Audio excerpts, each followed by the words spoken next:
You guys who watch this show regularly know that I do something unique. There were 8 fired NFL head coaches. This is the big story of the day. Marvin Lewis, Vance Joseph, Steve Wilks, Todd Bowles, and Hue Jackson were all fired this year. They are black. There are 3 white guys, Adam Gase, Dirk Koetter, and Mike McCarthy, who've been fired. And it has turned into a massive story that 5 black head coaches were fired. And there's all these people out on social media streets, turned into a big topic on Twitter and everywhere else. And people are running around and they're saying, oh, this is an example of racism. First of all, I hope in 2019 that simply looking at the color of someone's skin and using it to make an argument will give up the ghost. I don't know that it will, but we have to stop allowing this tribalism of look at the color skin of the person and immediately subscribe all motives, decisions, arbitrations that are made in society at large to whatever the color skin of the person is. This has become absurd and ridiculous, and it's the last refuge of stupidity to make that your argument on a regular basis, all right? So, I did something crazy. While everybody else is running around talking about all their opinions on the fired head coaches, I went and actually looked at the numbers. Because my belief is that the NFL is one of the most meritocratic systems in the entire world. That is, the NFL doesn't care what your race is, they don't care what your gender is, they don't care what your ethnicity is, they don't care who you worship, they don't care what your religion is, they don't care who you have sex with. They care whether or not you are able to make it more likely for a team to win a game than not. And I love it.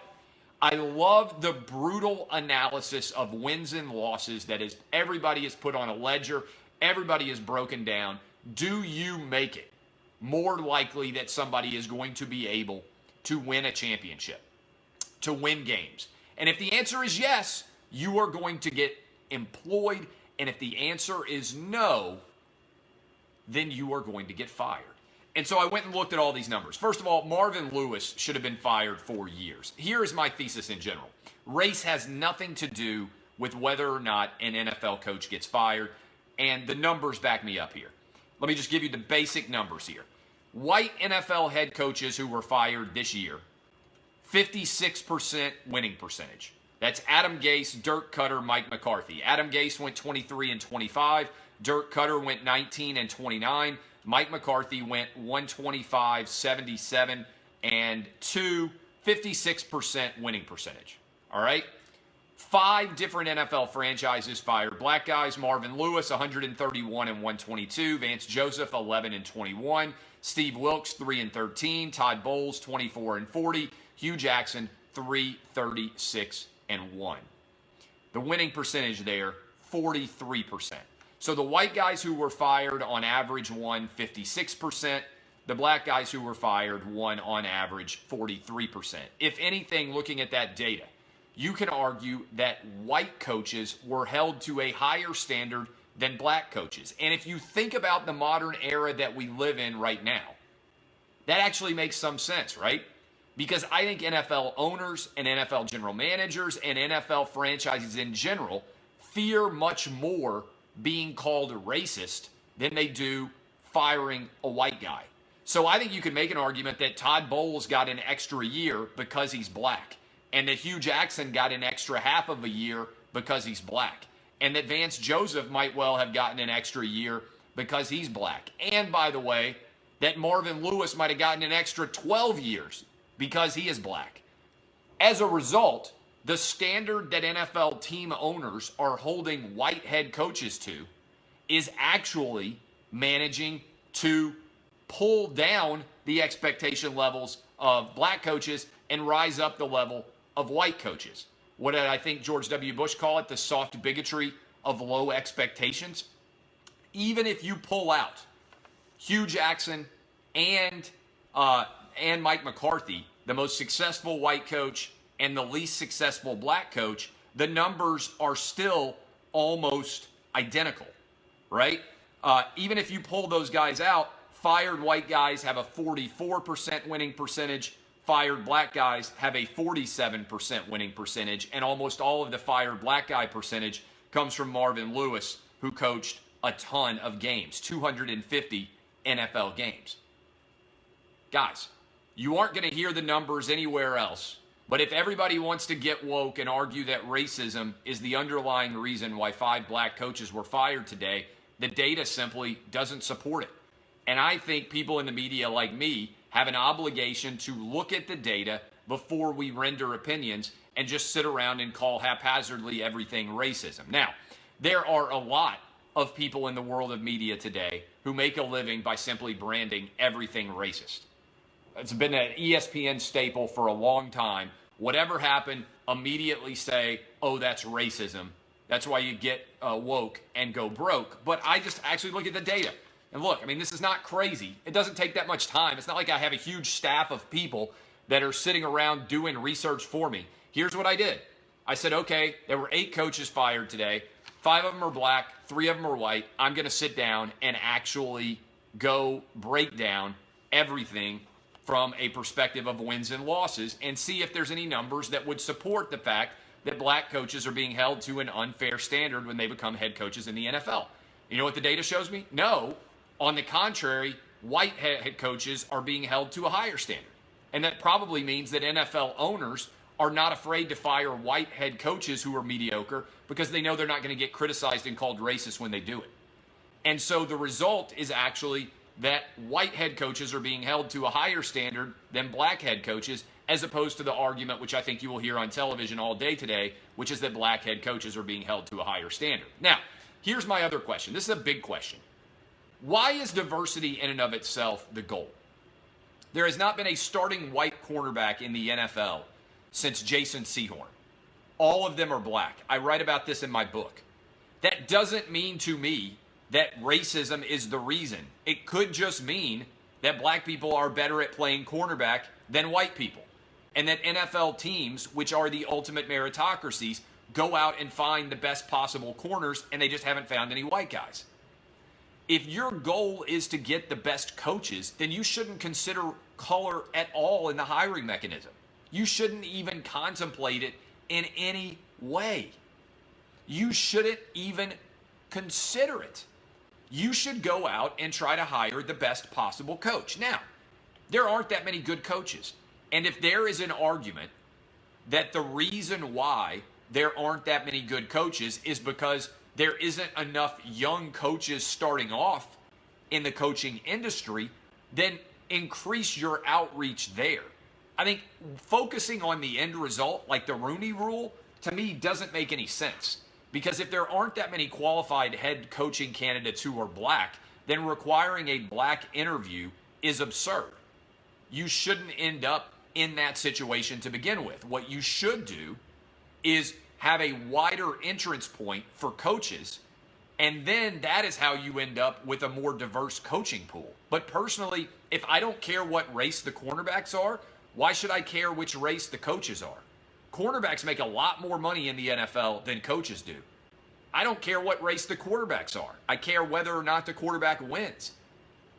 If we wanted a completely and totally inclusive and diverse NFL, do you know what we would do? Half of all NFL teams would have to be women. There's no women in the NFL. Is that a sign of discrimination, or is no woman good enough to play on an NFL team? I think it's no woman is good enough to play on an NFL team. There have hardly been any Asian NFL players outside of Samoans. There's never been anybody, to my knowledge, hardly from China, Japan, or North or South Korea. Is that a sign of racism? Or is it a sign that they're just not good enough? Look, I don't believe that every job in America has to accurately reflect the overall United States population. Jobs can skew to different cultural groups based on interest, based on youthful demand, all these different things. I think focusing on what color a coach is defeating the entire purpose. And again, the data would reflect that the black coaches who got opportunities in the NFL haven't done very well. And the data also reflects that the NFL goes wherever their talent is. So if the population as a whole of the NFL is 70% or 80% black and only 12% of the population is black, I don't hear anybody saying, hey, we need more diversity on NFL locker rooms. I don't hear anybody saying, hey, we need more Asian, Hispanic, and white players in NFL locker rooms. Why are we focusing only on one particular subset of NFL jobs and saying, hey, that needs to be a higher racial percentage in some form or fashion? Just doesn't make any sense to me. Doesn't make any sense to me at all. And again, today there's been a lot of conversation, but if you're just tuning in, the data reflect that the black head coaches had a 43% winning percentage who were fired, and the white coaches had a 56% winning percentage and were fired. There's no racism here. All right, let's go into Marcus Mariota. Marcus Mariota is, to me, a fascinating test case in what many of you are going to say, oh, Clay Travis, you have long been a Marcus Mariota true believer. That's true. But one thing that really upsets people, and I don't understand, I think maybe it's because my brain works really well and most people don't have as much frank intelligence as I do. I adjust my opinions all day long, every day. All day long, every day, I adjust my expectations based on the data and evidence that comes out. And Marcus Mariota has played now 4 full seasons. And he has not finished the season 3 of the 4 times. All right? 75% of Marcus Mariota's professional career, he has not been capable of finishing the season. Now, the first 2 of those times happened in year 1 and year 2. And also, then in year 4, this year, I thought he was going to be able to finish the biggest home game in 10 years in Nashville, Tennessee. Playoff spot on the line. Mariota practices on Thursday, and he practices on Friday. And then on Sunday, news suddenly breaks from national media that Marcus Mariota is not actually going to play. All right? I look at that and I say, that is a strange story in and of itself. Okay? And I think it's really, really strange that when you break it down, Marcus Mariota was somehow able to practice on Thursday and Friday, and then he's not able to practice at all to play in the game. And I said something straightforward. Mariota made a business decision not to play in the game. And I'm sure that he's going to come out and he's going to say, doctors told me that I could make things worse by injuring myself, whatever else. If that is true, then he shouldn't have been playing the whole rest of the season, right? This guy had a chance to play, to put his team into the playoffs and to play in the AFC, which is wide open, and give his team a chance to make a run potentially in the playoffs. And instead, he did not make the decision to play. That took me off of Team Mariota now. I think the decision the Titans have to make is very simple. Very straightforward, no difficulty at all. All he has to do, the Titans, comes back for year 5. They pay him his 1-year option deal. If he stays healthy and he plays well, then you can franchise him or you can work on a multi-year deal if you're convinced he's the quarterback of the future. Up until the decision not to play, I was convinced he was the quarterback of the future. I don't now believe that he is the franchise quarterback anymore. I don't. Could I be wrong? Yes. But I don't believe in Marcus Mariota as the franchise quarterback of the Tennessee Titans anymore. Do you say that's cruel, unfair, all those things? You can certainly make that argument, but the NFL is a business. And ultimately, I am cold-hearted, and I look at the facts, and the facts tell me these. In 4 years, Marcus Mariota hasn't finished 3 of them as a healthy starting quarterback. How can you invest $20 million in years ahead on that quarterback if you don't believe he can stay healthy? He's won a playoff game. I think he can be very good, but I think his Achilles heel is going to be his health. He can be tough and fragile, right? You can be tough and be a good football player, but also be fragile and be injured more frequently than you should. Your body can fail you. The example I used was, look, I do radio every morning for 3 hours. I do radio every morning for 3 hours, and I'm pretty damn good at it. Do you know what would happen if 3 of the last 4 years I missed the last month of my job, calendar year-wise? I would get fired. And it might be because I suddenly got sick. It might be because I suddenly lost my voice. I would get fired because I'm in a business, and many of you are in the same business, where your labor is what you get paid for. You have to show up and perform or you lose your job. Marcus Mariota has to do that too. It's why I love the NFL. The NFL is the meritocracy of America, and it's also, you got to show up and make plays. You would get fired at your job if you suddenly couldn't work the final month of the year. Just about all of us could. And you definitely would get fired if you certainly couldn't work the last month of the year for 3 of the last 4 years. At least if you worked at a business that mattered in any way about actually being able to make a profit. And so I think Mariota, cold-hearted logic is he made a business decision. He was worried about getting hurt worse, and he decided not to play. And look, I'm sure it was a tough decision for him, but he left his teammates out there on the field without him. And I don't believe for a minute that the Titans made the decision for him. I think when you list a guy as questionable and he practices on Thursday and Friday and then he doesn't play, ultimately it's his decision. Maybe a smart decision. May have been the right decision. But ultimately in Nashville, this is seriously a city defined by Steve McNair. And there is a 0% chance that Steve McNair, in the exact same situation as Marcus Mariota, would have set this game out. Now, maybe you can say Steve McNair's crazy. Certainly he got murdered by his mistress. But Steve McNair would have played. And that's the toughness expectation that this franchise has when it comes to a big-time quarterback. And so I don't think it's that difficult. I don't think it's unfair. People are mad at me. Some of them are like, oh, I can't believe you have this opinion. No. You have to play if you can play. And if the Titans are saying that you can play on Thursday and Friday, and if you are listed as questionable, it means their doctors have said you can play. All right? Now, doctors have all sorts of different opinions. I don't know whether this is just because I'm a lawyer and I've worked in all sorts of plaintiff cases. You can find a doctor to tell you anything. All right? There are all sorts of quack doctors out there. If you have ever been involved in a legal proceeding, we'd have people who got bumped in a car going 10 miles an hour, and there would be doctors who would testify that they had major whiplash injury. This idea that all doctors have the same opinions or that one doctor is more pronounced in terms of his knowledge than others may or may not be true, but their opinions differ all the time. I think what happened was the Titans doctor said, we don't think you're going to worsen yourself anymore. I think Mariota went and got a second opinion, and that opinion was you might end up worse off. And as a result, Marcus Mariota chose not to play.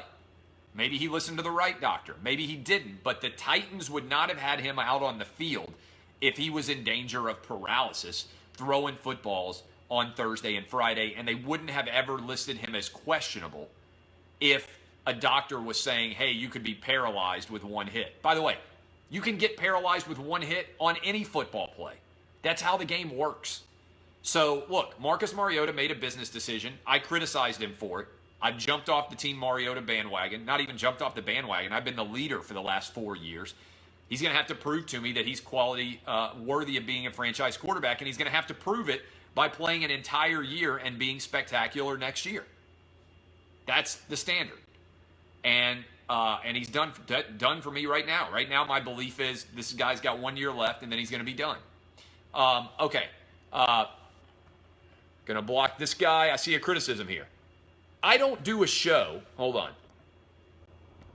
I don't do a show. Somebody said, losing a follower. I happen to look over at the comment. If you don't respond to comments, first of all, I don't care if you leave. All right, let me say this as we enter into 2019. I started off by saying something nice. Thanks for sharing my show. I don't care if you don't watch anymore. I don't care if you leave. That kind of threat doesn't work with me. I started, bitch, with 0 readers and followers. We are in the millions now every month. Do you know why that audience has become what it is? Because I trust my instincts. I don't sit around and worry about what some anonymous pissant in the comments is saying.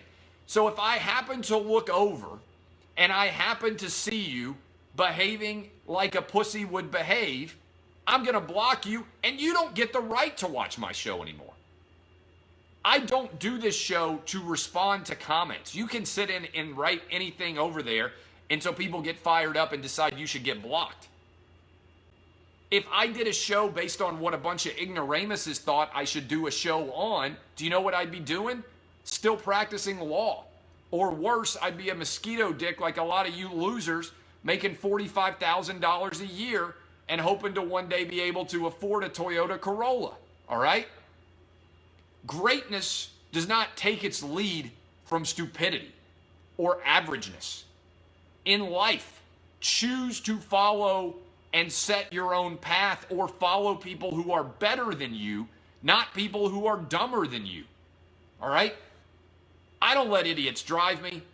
I am the conductor of this train. I am the captain of this ship. If you want to jump off, you can drown.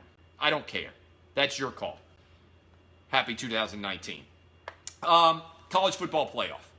College football playoff, I think. I'm going to spend some more time on this on Wednesday's show. College football playoff, I think, college football in general. Thesis for you. The SEC and the South in general, because I'll include Clemson in this, maybe Florida State as well, have become so dominant that by and large, college football has become what hockey is to Canada. That's what college football is to the South. The South has so captured the college football universe. Outside of Ohio State, I'm not even going to give Michigan credit for it. There isn't really a team outside of the Mason-Dixon line that is capable of competing for championships. USC has fallen apart. Oregon hasn't built itself back up. UCLA is a mess. The Arizona schools are a disaster. The Northeast has never been very good, but Notre Dame has been proven every time they get into a ring with a high-caliber opponent that they don't have the ability to trade punches with big teams in the South. Remember, Notre Dame almost lost at home to Vanderbilt, and they got waxed by Clemson. I think what has happened in this country is the South has so captured college football that the rest of the country has become embittered and angry, and they're starting to tune out. They're trying to take their ball because they can't win championships anymore. It's an interesting and intriguing theory, all right? Look at the numbers. The SEC championship game this year on CBS outdrew Notre Dame against Clemson on national television for the college football playoff. Think about that for a minute. The SEC title game between Georgia and Alabama had more viewers than Clemson against Notre Dame. What do you hear all the time? Oh, the Fighting Irish have this massive national audience. And then what happens? They get their ass kicked, and that national audience doesn't show up and watch. I think there is an argument that the college football universe has so shifted to the South that it is wildly popular in the South and has never been more popular. But the rest of the nation has become embittered and angry, and the nationalization of college football has sputtered and maybe come to an end. Pac-12's awful. Big 12's got two teams, Oklahoma and Texas. ACC's got Clemson, sometimes Florida State. That's pretty much it. And then there's all the big-time SEC programs competing for championships. Maybe we just need to have an SEC playoff and say to hell with the rest of college football, because if you watch Michigan against Florida, the Wolverines had no business being talked about as a national title contender. They really didn't. I'll give Ohio State credit. Ohio State, under Urban Meyer, recruited enough talent to be able to compete. But outside of the South, I think 13 of the last 14 national champions have all been in the South. And I think it's becoming a bigger and bigger gap between the South and the rest of the country. Look at what happened to Auburn against Purdue. That was an utter embarrassment that Auburn put on Purdue, a beatdown of epic proportions. All right, I think that Alabama is going to beat Clemson. We'll talk about that a little bit later this week. I appreciate all of you. SEC schools don't have the admission standards of other conferences. I happen to look over. So college football is not for Rhodes Scholars by and large. All right? It's to win football games. Nobody is saying if you're a college football or college basketball player, by and large, oh my God, look at how incredible that group of doctors is, or that group of lawyers. Most big-time college football and college basketball players are there on the campus to play their sport. So this idea that everybody is a real student athlete is not true, right? I mean, look, if you wanted to make the argument that there are 85 scholarship players and 40 of them have to score above the average SAT or ACT of the school that they're enrolled at, I might not even support that. Because I think there's a lot of smart kids who would love an opportunity to play at a high level of college athletics that would never get scholarships otherwise. And I think it would be awesome if there's a kid who's got a perfect SAT score and he also happens to be a pretty good basketball or football player. I think it would be great if he got an opportunity to play at the absolute highest level. That's not what this is. These are the best. It's a minor leagues. These are the best possible athletes that they can get into school, which is pretty much everybody. People care more about SEC football in the South than they do anywhere else. The expectations are higher, and as a result, the quality of play is higher. Just like we just said, the standard for white coaches at the beginning of this show is higher than the standard for black coaches. If you elevate your standards, the players and coaches and everybody else either rise up and meet those standards or they fail to and they fall down. And as a result, the SEC has elevated its standards and the overall rising tide has lifted all boats, no pun intended. And Alabama, I think, will win another championship, but also the SEC has risen with Alabama. All right, love all of you guys. Happy New Year. Share the show if you enjoyed it. SBAP if you need to tonight. Remember, general rule, don't be a pussy, but it is New Year's Eve, and sometimes it can make sense to be a pussy. So DBAP general rule, potentially SBAP. I love all of you. Thank you for making 2018 the best year of my professional life. We'll be here all week hanging out with you. I'm also headed out to Santa Clara for Bama Clemson. We'll be talking about a lot of that. Love all of you. Happy New Year. Thanks for helping to make Outkick so successful. This has been Outkick the show. Kisses from me to you. Thanks, Facebook. I love y'all.